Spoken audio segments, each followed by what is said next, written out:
ہر گھر کا مسئلہ ہے. جی جی. بیوی کی فون چیک کرتی ہے شوہروں کے, اور مطلب کوئی زیادہ کالیں آ جائیں تو شک ہوتا ہے کہ بھائی کیا باتیں ہو رہی ہیں, کس سے ہو رہی ہیں, اور موبائل کے پاسورڈ بھی بعض اوقات پوچھے جاتے ہیں کہ پاسورڈ اگر نہیں بتا رہے تو کوئی نہ کوئی ڈھپ چالی ہے.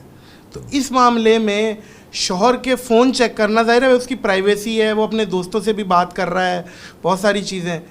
ہم تو بیگمات کے نہیں چیک کرتے کہ وہ اپنی سہیلیوں سے کیا باتیں کر رہی ہیں. اس معاملے میں عورتوں پہ کیا معاملات بنتے ہیں؟ میں اس میں آپ کی مرضی کا جواب نہیں دوں گا. بتائیں. میرا خیال ہے اگر آپ فیئر ہیں نا اپنی بیوی کے ساتھ تو آپ کو پاسورڈ کھول دینا چاہیے. بالکل. اس کی وجہ یہ ہے, قرآن حکیم میں اللہ تعالیٰ نے فرمایا کہ تمہاری بیویاں تمہارا لباس ہیں, تم ان کا لباس ہو. تو لباس میں, اب یہ میرے لباس اور میرے جسم میں تو کوئی پردہ نہیں ہے نا. اچھا, آپ نے یہ کہا نا کہ ہر گھر کا مسئلہ ہے. ہمارے گھر میں تو ایسا کوئی مسئلہ نہیں ہے. میرے پاس تو اسمارٹ فون بھی نہیں ہے. دوسرا, ہم فیئر ہیں.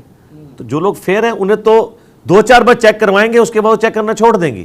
یہ آپ میری بات یاد رکھیں.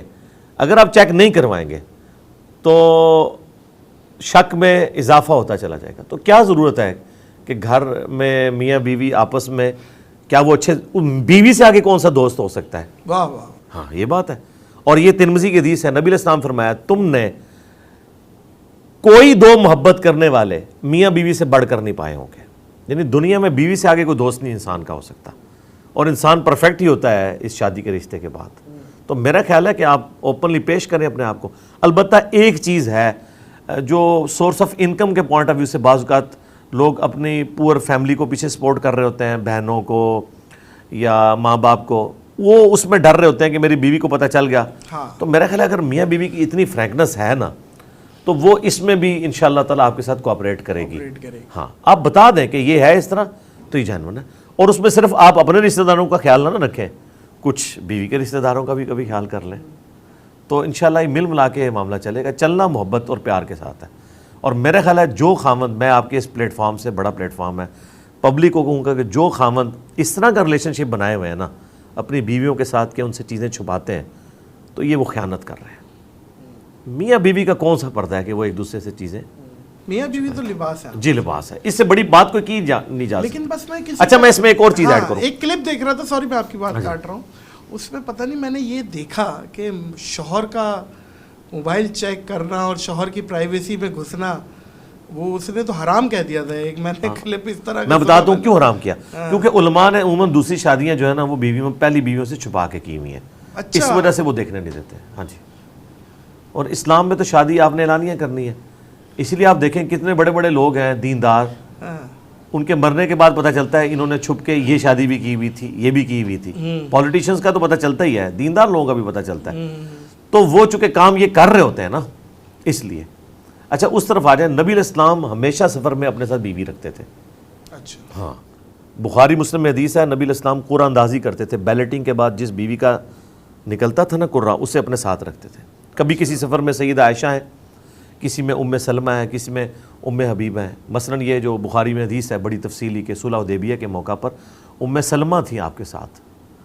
اور بیوی جو ہے نا, بہرحال اللہ تعالیٰ نے عورت کو ایک خاص حکمت ایسی دی ہوئی ہے جو بعض اوقات مرد سے اوور لک ہو جاتی ہے. کیونکہ مرد اتنی ساری چیزیں دیکھ رہا ہوتا ہے, عورت کو بعض اوقات وہ ان سین چیزیں بھی نظر آنا شروع ہو جاتی ہیں. وہ عورت, میں تو بلکہ ایک جملہ بولتا ہوں, مشیر ہوتی ہے شوہر کی. جی, وہ میں آپ کو مشورے دینے والی. بالکل ایسے ہی. اور وہ مشورے دے کے شوہر کو اوپر بھی لے جا سکتی ہے اور زمین کے نیچے بھی لے جا سکتی ہے. جی, یہ اوپر لے کے گئی نا ام سلمہ. جی بالکل. بخاری میں حدیث ہے کہ صلح حدیبیہ کے موقع کے اوپر جب نبی علیہ السلام نے وہ پیس ٹریٹی کر دی جس پہ صحابہ خوش نہیں تھے, لیکن اللہ نے کہا کہ اسی میں تمہاری فتح ہے, انا فتحنا لک فتحا مبینا. تو پھر نبی صلی اللہ علیہ وآلہ وسلم نے فرمایا کہ اس سال تو ہم نہیں عمرہ کر سکیں گے. اب صحابہ کرام تو احرام پہن کے آئے ہوئے ہیں, قربانی کے جانور لے کے آئے ہوئے ہیں. انہوں نے کہا نہیں, آج ہم طاقتور ہیں, ان کو نہیں چھوڑیں گے, لیکن پیس ٹریٹی ہو گیا. تو نبی علیہ السلام فرمایا کہ ٹھیک ہے, اٹھو اور اپنے جانور یہیں پہ قربان کر دو اور احرام کھول دو. کیونکہ احرام جانور کی قربانی کے بعد اور پھر سر منڈانے کے بعد. اب نبی علیہ السلام نے اناؤنسمنٹ کی ہے, کوئی بھی نہیں کھڑا ہوا. 2 بار 3 بار حضور اندر خیمے واپس آئے اور آ کے اپنی بیوی سے مشورہ کیا. حضرت ابو بکر سے, حضرت عمر سے مشورہ نہیں کیا.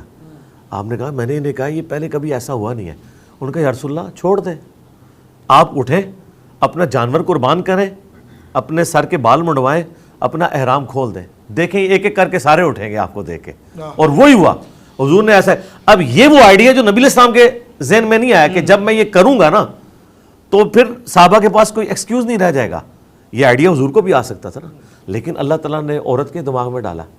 تو نبی علیہ السلام ہر موقع پہ بیوی کو ساتھ رکھتے تھے, کیونکہ بیوی آپ کی عادتوں کو بھی سمجھتی ہوتی ہے, اور وہ آپ کی فیس ریڈنگ سے بھی اندازہ لگا لیتی ہے کہ یہ پریشانی کس نوعیت کی ہے, اور اس وقت ان کے دماغ میں کیا چل رہا ہے جس کی وجہ سے یہ نہیں کر رہے. ہو سکتا ہے نبی علیہ السلام کے بھی ذہن میں آؤ, لیکن کچھ اور ہو. جب ایک دو ذہن ملتے ہیں نا تو ایک آپٹیمل سولوشن نکل آتا ہے. واہ واہ.